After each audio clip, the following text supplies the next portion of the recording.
Hello friends, welcome to make future channel में आपका स्वागत है। तो अभी तक अपन ने एमपीपीएससी पेपर 3 में जितना देख लिया है उसको मैं इस पीपीटी के माध्यम से समझाने की कोशिश करूंगा। आपका रिवीजन भी हो जाएगा और आपको इसकी पीडीएफ चाहिए हो तो मेरे को कमेंट करके बता दें, इसकी पीडीएफ भी उपलब्ध हो जाएगी। दोस्तों तो आइए अपन एमपीपीएससी पेपर 3 में यूनिट 9 देखते हैं। तो ये मेरे बारे में संक्षिप्त जानकारी है, आप चाहे तो देख सकते हैं। चलिए, तो अभी तक अपन ने क्या क्या देख लीजिए देखे हैं। आप प्ले लिस्ट में जाके इसके पहले के वीडियो देख सकते हैं, मैं लिंक अटैच कर दूंगा। तो अभी तक अपन ने क्या क्या देखे, पहले अपन ने सबसे पहले देखे थे विज्ञान और तकनीक का अर्थ। विज्ञान और तकनीक का अर्थ, तो एक शब्द में विज्ञान सैद्धांतिक पक्ष है और तकनीक उसका व्यवहारिक पक्ष है। दूसरा, फिर अब मैंने आपको बताया था प्रीलिम्स और मेंस अलग अलग नहीं है, एक ही चीज है। मैंने आपको सिलेबस की डिकोडिंग भी दिखाई थी, मेंस का ही पूरा पूरा प्रीलिम्स में जाके डिकोड हो रहा था, तो वो भी आप चाहे तो देख सकते हैं। फिर उसके बाद अपन ने क्या देखे थे, पर्यावरण, फिर उसकी परिभाषाएं और उसके घटक।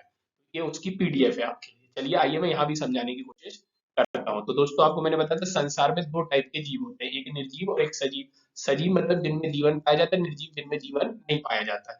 लेकिन दोस्तों ये सामान्य भाषा में, ये सबको मालूम है। यदि आपसे तकनीकी भाषा में कोई पूछे कि सजीव का अर्थ क्या होता है, सजीव कौन होता है, तो सजीव में तीन मूलभूत लक्षण होते हैं, तीन।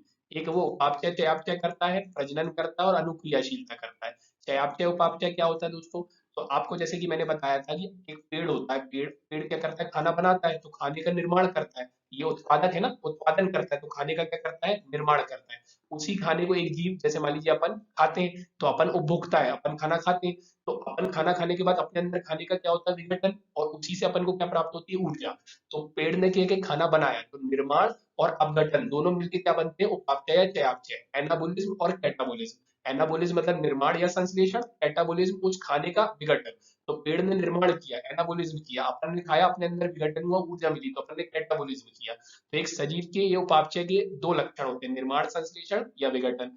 अगला है प्रजनन। प्रजनन मतलब अपने ही जैसे जीवों को जन्म देना, अपने ही जैसे जीवों को जन्म देना। और तीसरा है अनुक्रियाशीलता। अनुक्रियाशीलता मतलब आपकी वातावरण के प्रति कैसी प्रतिक्रिया है। जैसे आपको जब गर्मी लगती है तो पसीना आता है, तो ये आपका एक लक्षण है, आप सजीव है कि आपको गर्मी लगती है तो पसीना आता है। ऐसे ही आपको ठंड लगती है तो आप कप कप कपाते हैं। तो वातावरण के प्रति आपकी प्रतिक्रिया को अनुक्रियाशीलता कहते हैं दोस्तों। और ये अपन पूरा का पूरा टॉपिक पढ़ेंगे बायोलॉजी में, ये बायोलॉजी का टॉपिक है, मतलब ये बायोलॉजी ही है। फिर उसके बाद अपन देखेंगे निर्जीव। निर्जीव कौन होते हैं, तो आप जैसे सामान्य भाषा में निर्जीव जो वो जिनमें जीवन नहीं पाया जाता है। आप देखें निर्जीव भी दो टाइप के होते हैं, एक मृत और एक अजीब। सजीव में मान लीजिए जैसे मैं हूं या कोई भी दूसरा जीव है, उसकी जब मृत्यु हो जाती है तो वो कहलाता है मृत। तो निर्जीव में एक कैटेगरी हुई मृत, लेकिन ये मृत में पहले जीवन था, मरने के बाद ये मृत हो गया और निर्जीव में आ गया, अब इनमें जीवन नहीं है। लेकिन ऐसे कुछ तत्व है जिनमें कभी जीवन नहीं रहता, वो अजीव कहलाते हैं। अजीव मतलब अजैविक घटक, सजीव मतलब जैविक घटक। सब मैंने आपको समझाया, आप पिछले वीडियो देख लीजिएगा और यहाँ भी समझाने की कोशिश करूंगा। अजीब, आप देखिए अजीब में आता है वायु, जल, मृदा, तापमान और प्रकाश। आपको पता है इन सब के बिना आपका जीवन संभव नहीं है। वायु, ऑक्सीजन के बिना आप नहीं रह सकते, जल ही जीवन है, जल के बिना नहीं रह सकते। मृदा, मृदा में ही आप कृषि करते, आपको खाना मिलता है, यदि कृषि हो ही ना, आपको खाना ही ना मिले तो आपका जीवन असंभव है। तापमान आपके जल चक्र के लिए बहुत जरूरी है, प्रकाश भी आपके लिए बहुत जरूरी है दोस्तों। अब देखिए, ये पूरा टॉपिक हो जाता है भौतिक भूगोल का, ये टॉपिक हो जाता है बायोलॉजी का। और अब देखिए अपना इकोसिस्टम, पारिस्थितिक तंत्र या इकोलॉजी कैसे डेवलप होता है। तो देखिए जब सजीव और अजीव की अंतःक्रिया होती है, तो जहां पे होती है उसको इकोसिस्टम कहते हैं। और इस इकोसिस्टम के अध्ययन को क्या कहा जाता है, इकोलॉजी कहा जाता है दोस्तों। तो अब सजीव और अजीव, अब जैसे फॉर एग्जाम्पल अभी आइए मैं आपको परिभाषा के माध्यम से समझाने की कोशिश करता हूँ दोस्तों। जैसे आप मान लीजिए कि ये आप है, अब आप एक खेत में बैठे हुए, मान लीजिए आप खेत में बैठे और ये आपके चारों तरफ है, आप है और आपके चारों ओर का घेरा है। अब आप देखेंगे खेत में आपके चारों तरफ क्या है, कुछ प्लांट होंगे, पेड़ पौधे होंगे, वो किसमें उग रहे होंगे, मृदा होगी। आपके आजू बाजू वायु होगी, वायुमंडल होगा, वायुमंडल। तो अब आप देखेंगे कि आपके चारों तरफ क्या है, तो एक जीव के चारों तरफ क्या क्या मिले, वायुमंडल जो कि अजैविक घटक है, पेड़ जो कि जैविक घटक है, मृदा जो कि जैविक घटक है। अब इस पेड़ ने मृदा से क्रिया करके आपको खाना दिया, तो आपके चारों तरफ उपस्थित जैविक अजैविक घटक और उनकी अंतःक्रिया को सम्मिलित रूप से पर्यावरण कहते हैं दोस्तों। आइए आगे और डिस्कस करने की कोशिश करते हैं दोस्तों। अब आगे अपन पर्यावरण के संक्षिप्त परिचय में। देखिए पर्यावरण शब्द परि प्लस आवरण, मैंने बता दिया आपके चारों तरफ का आवरण। पर्यावरण शब्द परि प्लस आवरण दो शब्दों से मिलकर बना है। अंग्रेजी भाषा में पर्यावरण के लिए एनवायरमेंट शब्द का प्रयोग किया जाता है। एनवायर का अर्थ होता है घेरना, मेंट का अर्थ है चारों ओर। इस प्रकार एनवायरमेंट का शाब्दिक अर्थ होता है चारों ओर से घेरना। तो ये देखिए आप है, आपको चारों ओर से घेरना। आप खेत में बैठे मान लीजिए फॉर एग्जांपल, और आपको चारों तरफ से क्या क्या चीजें घेरी हैं, तो वो आपका वातावरण है। आप किसी ऑफिस में बैठे हैं और आपको चारों तरफ से जो चीजें घेरी है वो आपके ऑफिस का वातावरण है। कई बार आपने शब्द सुना होगा, लोग कहते हैं कि हमारे आसपास का वातावरण अच्छा नहीं है, वही पर्यावरण है, आपके आसपास का वातावरण, चारों ओर से आपको जिन चीजों ने घेरा है। अब आगे आइए, मानव के चारों ओर का वह क्षेत्र जो उसे घेरे रहता है, उसके जीवन और क्रियाओं को प्रत्यक्ष अप्रत्यक्ष रूप से प्रभावित करता है, पर्यावरण कहलाता है। देखिए दोस्तों, आप हैं, आपके चारों ओर मान लीजिए मृदा है, इस मृदा में क्या उगता है, पेड़ या फसलें, है ना।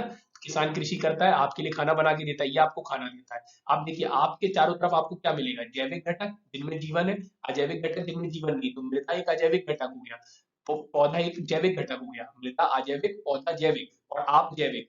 तो आपके चारों तरफ उपस्थित जैविक अजैविक। अब पौधे ने मृदा के साथ क्या किया, मृदा में उगा, फोटोसिंथेसिस किया, आपको खाना दिया। तो आपको कहीं ना कहीं मृदा ने भी प्रभावित किया और पेड़ ने भी प्रभावित किया। तो इस तरीके से मानव के चारों ओर का वह क्षेत्र जो उसे घेरे रहता है, उसके जीवन तथा क्रियाओं को प्रत्यक्ष अप्रत्यक्ष रूप से प्रभावित करता है, पर्यावरण कहलाता है। जैसे मान लीजिए एक एक पौधा है, एक पेड़ है।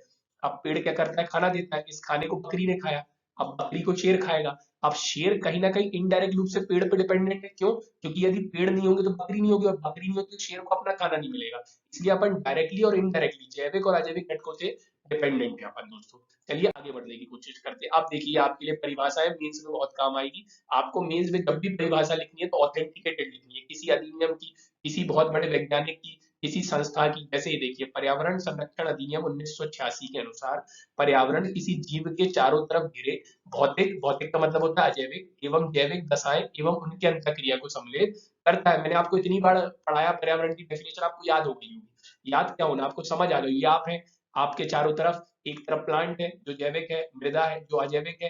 देख लीजिए, आपके चारों तरफ भौतिक मतलब अजैविक होता है और जैविक है चारों तरफ, और इनकी अंतःक्रिया, जब तक मृदा और पेड़ दोस्ती नहीं करेंगे तो आपको खाना कैसे मिलेगा, तो उनकी अंतःक्रिया को सम्मिलित करता है। एक और डेफिनेशन देख लीजिए, टांसले के अनुसार, टांसले को जानते हैं, अभी आगे पढ़ेंगे पारिस्थितिकी तंत्र में।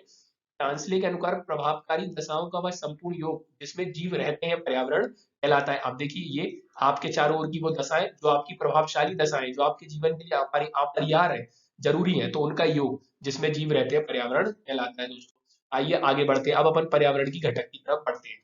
पर्यावरण में तीन घटक होते हैं, जैविक घटक, ऊर्जा घटक, भौतिक और अजैविक घटक। दोस्तों, इस चित्र को आप अच्छे से याद कर लीजिएगा, बना लीजिएगा, इससे आपके प्री के बहुत सारे क्वेश्चन बन जाएंगे। जैसे आपसे पूछा जाएगा, मृदा एक ऐसा घटक है, उसमें ऑप्शन ए दे देंगे, मृदा जैविक है, बी अजैविक है, सी ऊर्जा है, डी नन ऑफ दीज। तो आपको पता होगा मृदा एक अजैविक घटक है, क्योंकि उसमें जीवन नहीं पाया जाता है।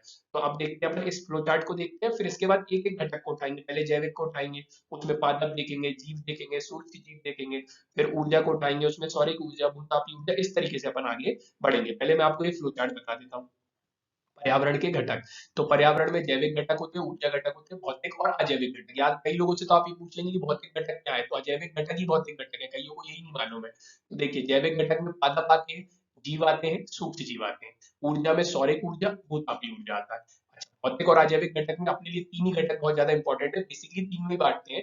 स्थलीय घटक, क्यों, इसमें मृदा है जो आपको खाना देगी, वायुमंडल, इसमें ऑक्सीजन है जो आपके जीवन के लिए जरूरी है, और जलीय जीवन है तो जलीय घटक भी जरूरी है। अब इनमें वो घटक आते हैं स्थलीय घटक में, जैसे मृदा है, आप देखिए, आप जिस चीज में कृषि करते हैं मृदा है, उसको और खोदते चले जाइए, आपको खनिज मिलेंगे, कुछ तत्व मिलेंगे, कुछ शैल मिलेंगे, शैल, चट्टान, रॉक, फिर कुछ स्थल मिलेंगे, तो ये स्थलीय घटक हो गए। ऐसे ही आपको मालूम है, पृथ्वी के चारों ओर वायु का घेरा है, अब वायु के घेरे को वायुमंडल कहते हैं, उसमें आपको गैसें मिलेंगी, जलवाष्प मिलेंगे, तापमान, हवाएं, बादल, वर्षा।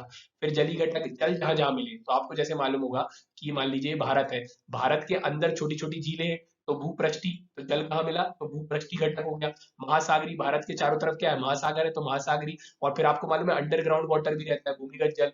आपको मालूम है पंजाब पंजाब में अपने भूमिगत जल को ज्यादा निकाल के कृषि कर लिए, तो जल संकट की समस्या हो रही है। तो इस तरीके से ये घटक हो जाते हैं। अब चलिए एक एक करके उठाते हैं। तो पहले अपन देखते हैं जैविक घटक दोस्तों। उसके पहले ये चित्र देखिए, आपको सारे घटक क्लियर हो जाएंगे। आपको जैसे मालूम है, सन, एयर, वाटर, सॉइल, ये सब अजैविक घटक है। अब देखिए, सूरज की रोशनी पड़ी इस पेड़ पे, ये पेड़ काय पे उगता है, मृदा पे।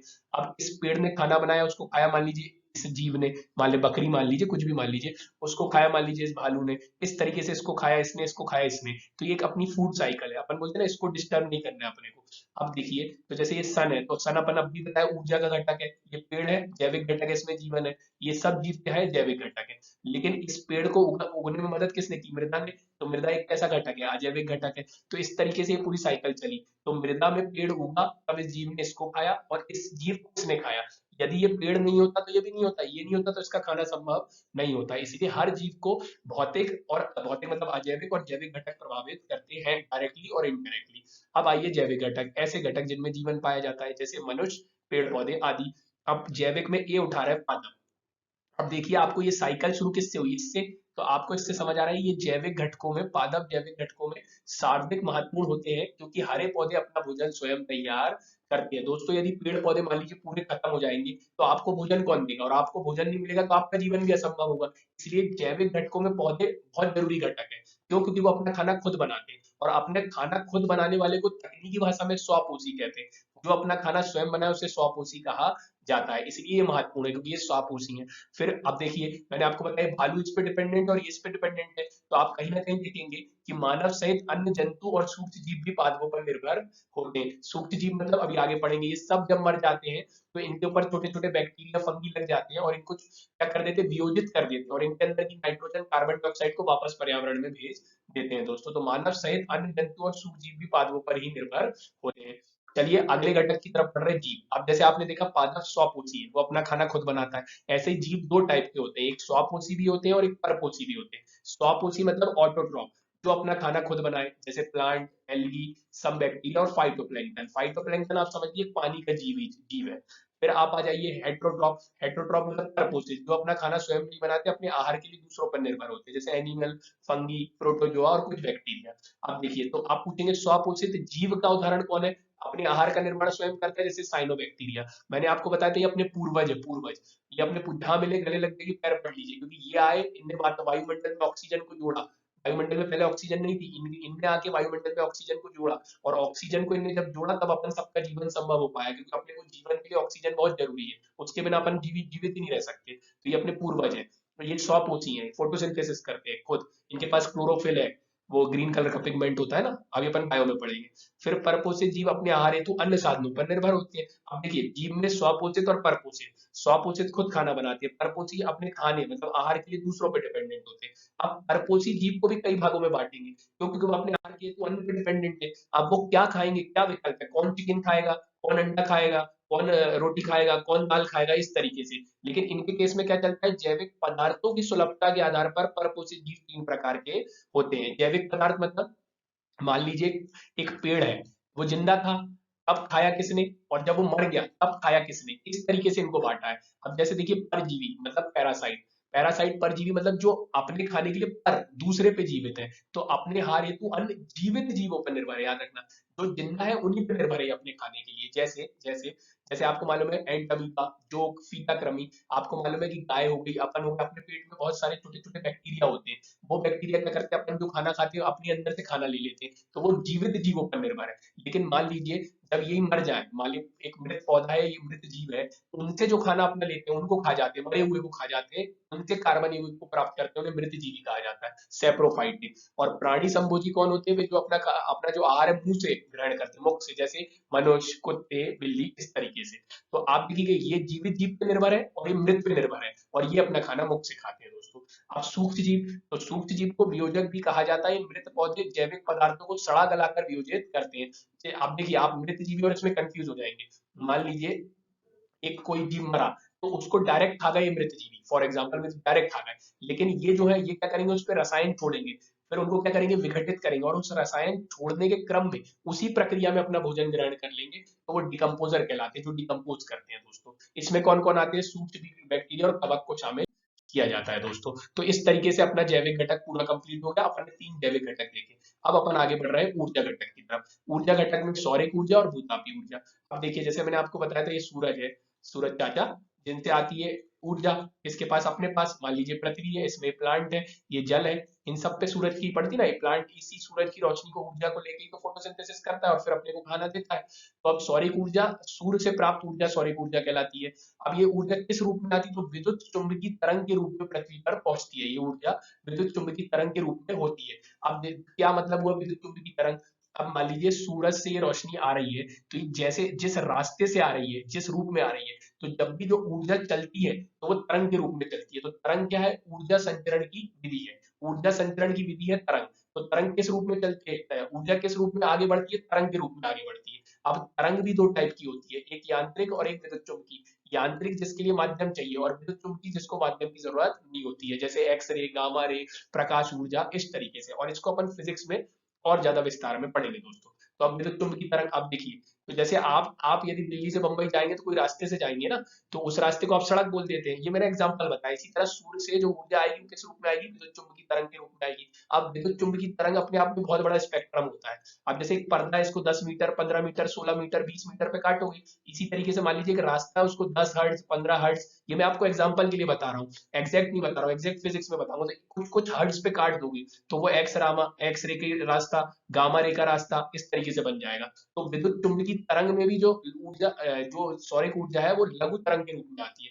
क्या, विद्युत चुंबकीय तरंग की बहुत बड़ी रेंज होती है, इतने हर्ट से इतने हर्ट, उसमें भी एक छोटा सा गली, मान लीजिए एक बहुत बड़े रास्ते की छोटी सी गली, वो कहलाती है लघु तरंग। तो उसी के अंदर विद्युत चुंबकीय तरंग के अंदर लघु तरंग के रूप में पृथ्वी पर पहुंचती है। और क्या करती है, अब जैसे ये पृथ्वी है, अब पृथ्वी में मान लीजिए सौर ऊर्जा आई, तो आप कैसे बताएंगे कितनी आई, तो अपन क्या करते हैं, मान लीजिए यहाँ से काट लिए, तो 1 सेंटीमीटर का लेंथ और 1 सेंटीमीटर ब्रेथ का, मान लीजिए एक स्क्वायर ले लिया, पृथ्वी को काटा, उससे 1 सेंटीमीटर लेंथ और 1 सेंटीमीटर ब्रेथ, 1 सेंटीमीटर लंबाई और 1 सेंटीमीटर चौड़ाई का अपन ने क्या ले लिया, एक स्क्वायर ले लिया।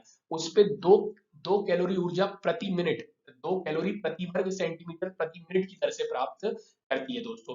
तो क्या बता रहा हूं मैं आपको, जैसे ये पृथ्वी है, इसको काटा, 1 सेंटीमीटर लेंथ और 1 सेंटीमीटर ब्रेथ का एक स्क्वायर लिया, इसमें 2 कैलोरी ऊर्जा हर मिनट की दर से प्राप्त हो रही है, हर मिनट की दर से प्राप्त हो रही है। अब मान लीजिए 100 ऊर्जा, 100% ऊर्जा थी, तो इसका 2 अरबा भाग ही पृथ्वी को प्राप्त होता है, मात्र 2 अरबा भाग ही पृथ्वी को प्राप्त होता है। और कहीं ना कहीं आपको मालूम है, यही सौर ऊर्जा जो है जीवों के क्रियाकलापों पर, पृथ्वी के भौतिक पर्यावरण पर, अजैविक घटकों पर प्रभाव डालती है। कैसे कैसे वो भी बताता हूँ मैं आपको। मान लीजिए सौर ऊर्जा आएगी नहीं तो प्लांट फोटोसिंथेसिस नहीं करेगा, आपको खाना नहीं मिलेगा, कर दिया जीवों के क्रियाकलाप को प्रभावित। इसी तरीके से मान लीजिए आपका ये जलमंडल है, इसमें सौर ऊर्जा पड़ेगी नहीं तो ये, इसका वाष्पन होगा ही नहीं, फिर इसका संघनन होगा ही नहीं और वर्षा होगी नहीं, तो इसने कहीं ना कहीं जल चक्र पर भी प्रभाव डाल दिया। तो इस तरीके से ये जीवों के क्रियाकलाप और भौतिक पर्यावरण, मतलब अजैविक कारकों को भी प्रभावित करती है। अब अपन अगला पढ़ रहे हैं कौन सी ऊर्जा, भूतापी ऊर्जा की तरफ। भूतापी ऊर्जा क्या है दोस्तों, आपको मालूम है कि अपनी पृथ्वी है, क्रस्ट मेंटल कोर, अपनी पृथ्वी के मालूम है आपको कि क्या, मेंटल में, अपर मेंटल में कुछ नाभिक की क्रिया होती रहती है, जिसके कारण कैसा है, ये थोड़ा तरल रूप में है, इस तरल रूप में गर्म रहता है। तो इस तरल पदार्थ से जब भी गर्म, मान लीजिए धारा या गर्म हवा, कुछ भी धुआं, जैसे आपने गीजर सुना होगा, तो जहां भी पृथ्वी से गर्म मैग्मा, गर्म तप्त मैग्मा के कारण जो, हाँ मान लीजिए आपका गीजर हो गया, धुआरे हो गया, पानी बाहर आता है और यहाँ से अपन ऊर्जा बना ले, इसको ऊर्जा का साधन बना ले, तो वो भूतापी ऊर्जा कहलाती है। भूतापी ऊर्जा पृथ्वी के अंदर से प्राप्त होती है। इस ऊर्जा की उत्पत्ति मुख्यतः पृथ्वी के कोर में उपस्थित उच्च ताप तरल पदार्थ मैग्मा से होती है दोस्तों। तो इस तरीके से ऊर्जा के दोनों घटक हो गए। अब अपन देख रहे हैं तीसरा, अजैविक घटक। अब देखिए, अजैविक घटक कोई भौतिक घटक कहते हैं। अब इसके अंतर्गत क्या क्या आता है, स्थलमंडल, वायुमंडल और जलमंडल। यहाँ आप चित्र देख सकते हैं, wind, water, atmosphere, soil, sunlight, ये सब एबायोटिक फैक्टर है। एबायोटिक मतलब अजैविक घटक है, बायोटिक मतलब जैविक घटक है दोस्तों। अब देखिए, अब आपको मैंने जैसे बताया, स्थलमंडल, वायुमंडल, जलमंडल, ये कहीं ना कहीं एक जीव को प्रभावित करेगा और उसके वातावरण को।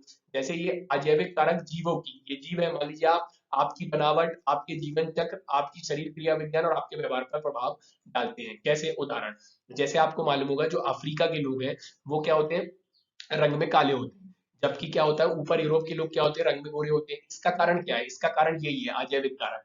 इसी तरीके से आप देखेंगे, कहीं छोटी हाइट के होते हैं, कहीं बड़ी हाइट के होते हैं, कुछ लोगों के बाल अलग तरीके के होते हैं, किसी के बाल अलग तरीके के होते हैं। तो ये सब इनकी बनावट पर, इस पे सब प्रभाव कौन डालती है, अजैविक कारक डालती है, यही तापमान, विंड, सनलाइट, एटमॉस्फेयर। जैसे आप देखेंगे कि इक्वेटर के पास क्या होती है, बहुत ज्यादा वर्षा होती है, तो यहाँ पे उष्णकटिबंधीय सदाबहार वन मिलेंगे, जबकि मरुस्थल में क्या मिलेंगे, कैक्टस मिलेंगे। क्यों, कारण है अजैविक कारक, ये इन पे प्रभाव डालते हैं। तो इस तरीके से ये क्या करते हैं, जीवों की बनावट, शरीर क्रिया आदि पर प्रभाव डालते हैं दोस्तों। चलिए तो अब अपन आगे बढ़ते हैं। आगे देखते हैं अपन।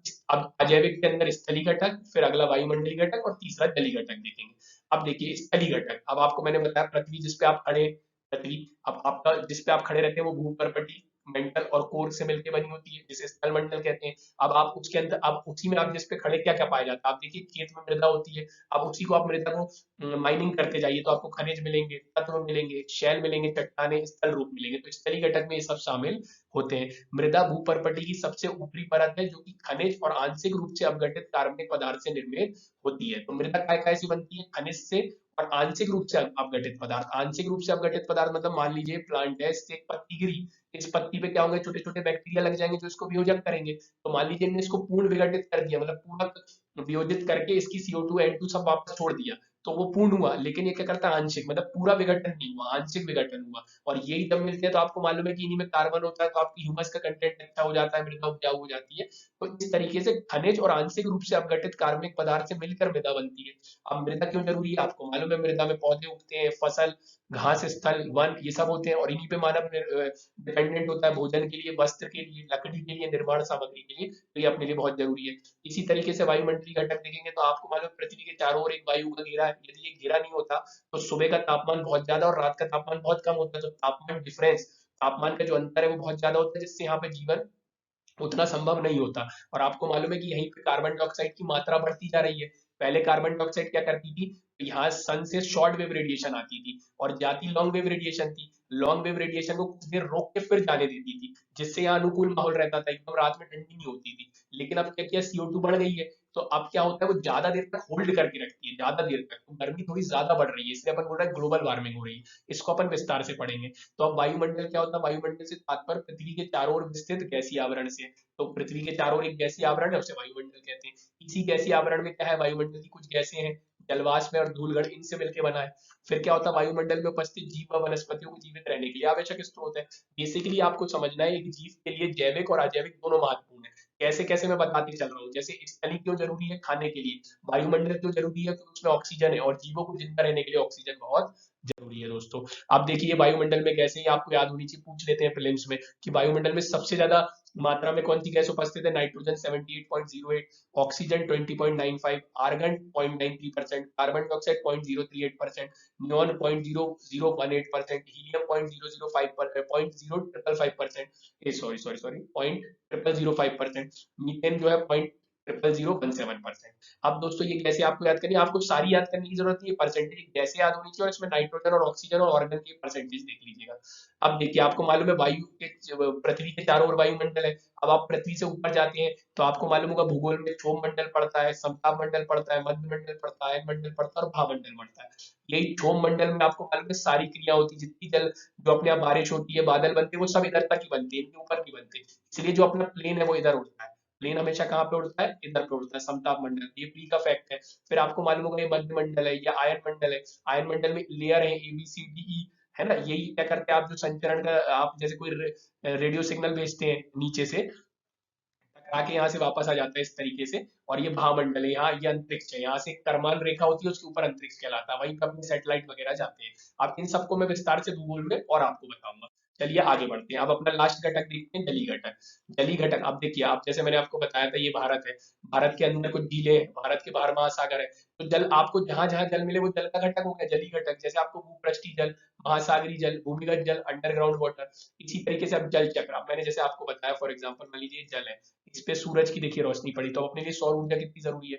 फिर इसका क्या होगा? वाष्पन, छोटे छोटे मॉलिक्यूल्स जो होंगे वो उनको ऊर्जा मिल गई, गुप्त ऊष्मा, वो ऊपर बढ़ेंगे, फिर उनको एक जगह मिल जाएगी पथ, जिसपे वो सब बैठ जाएंगे, संघनन होगा, बादल बनेगा, फिर वर्षा हो जाएगी। और देखिए अब यहाँ से जल का वाष्पन हुआ, संघनन हुआ, वर्षा होगी, और वापस अब मान लीजिए भारत के अंदर वर्षा हुई, तो ये पानी बह बह के नदियों के माध्यम से कहाँ पहुंच गया? महासागर में। तो महासागर से वाष्पन होकर स्थल पहुंच के वापस महासागर पहुंच गया। इसे ही जल चक्र कहा जाता है। और पृथ्वी पर जल की कुल मात्रा समान रहती है, जबकि यह एक रूप से दूसरे रूप में परिवर्तित होती है। देख लीजिए यहाँ जल था, ये वाष्प, अब जल कैसे फॉर्म में होता है? तरल, वो वाष्प होकर कैसा बन गया? गैस। गैस से वो गिरा, गिर के वापस पहुंच गया, तो उसकी मात्रा समान रही और वो एक रूप से दूसरे रूप में पहुंच गया। जैसे energy can neither be created nor be destroyed, it can be transform from one form to another, है ना। जैसे ऊर्जा जो होती है, एनर्जी जो होती है, वो एक रूप से दूसरे रूप में परिवर्तित। जैसे जल क्या होता है, कभी क्या होगा, तरल रूप में रहेगा, फिर जलवाष्प बन जाएगा, फिर वर्षा हो जाएगी, फिर वापस अपने तरल रूप में पहुंच जाएगा। अब देखिए जल भी आपको मैंने बताया जीवों के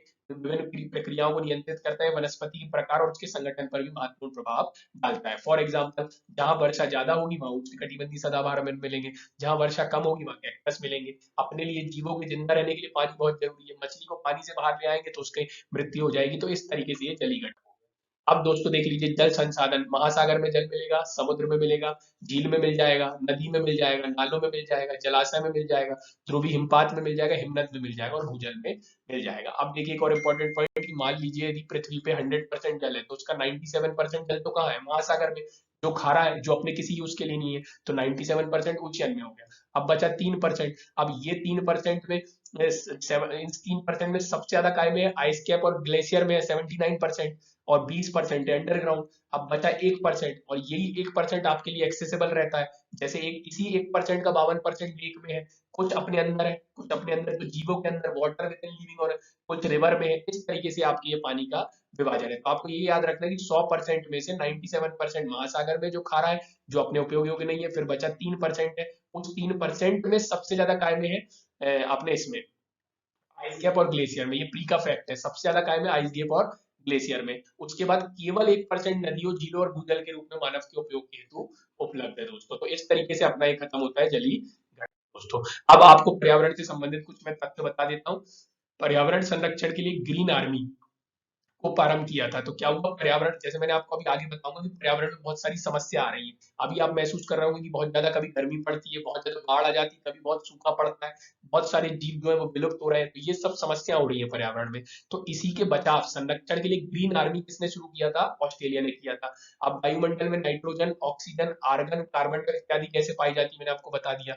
वायुमंडल में नोबल गैसों में से वह गैस जो वायु में नहीं पाई जाती, रेडॉन होती। कई बार आपसे प्री में पूछ लिया कि वायुमंडल में नोबल गैसों में, नोबल गैस कैसी गैस होती है, अपन केमिस्ट्री में देखेंगे। तो मान लीजिए नोबल गैसों में वो कौन सी गैस है जो वायु में नहीं पाई जाती, वो रेडॉन है। और आपको मालूम है भूकंप आता है तो रेडॉन का रिसाव होता है ना वायुमंडल में।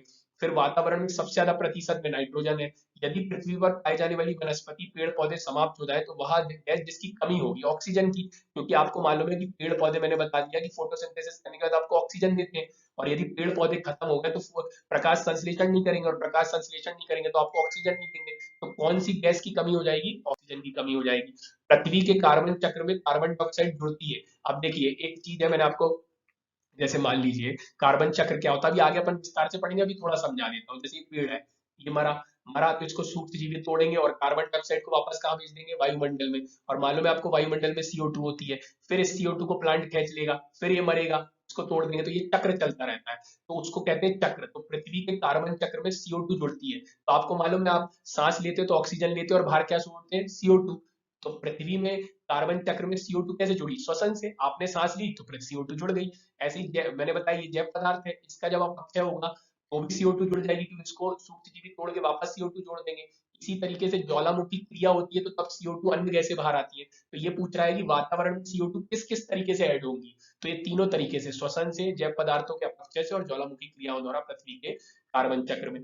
कार्बन डाइऑक्साइड की मात्रा को नहीं बढ़ाता है। अभी मैंने आपको बताया पेड़ क्या होते हैं, CO2 को खींचते हैं और O2 को देते हैं। तो कार्बन डाइऑक्साइड की कमी कर रहे हैं ना, खींच रहे हैं, ये थोड़ी रहे खींच रहे हैं। तो कौन CO2 की मात्रा को नहीं बढ़ाता है, प्रकाश संश्लेषण। पर्यावरण बनता है, आपको मैंने बता दिया, जैविक घटकों से, भू आकृतिक घटकों से और अजैविक घटकों से।